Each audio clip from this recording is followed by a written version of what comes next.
দেখ দেখ অমুকের ফুলাটা ব্যাগ লিয়ে হুদায় দৌড় ফারে পইরা কি করবো? বন্ধু মাইসে করলে আবার আর কিছু হইতো না।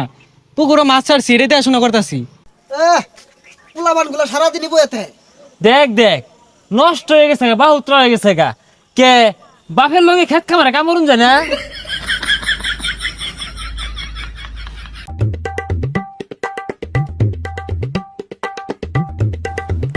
এই দেখ দেখ বাপে কতগুলা টিয়া পয়সা খরচ রে লেহা পড়া হরাইছে, চাকরি পাই না বালা কথা, এটা ব্যবসা দিয়া দে ওই খেত কামলা সাহায্যে।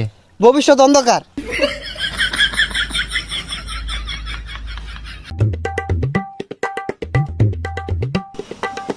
হো দোহান দিয়া দিছে, তো পড়ালে লাভ কি? লাস্টে যদি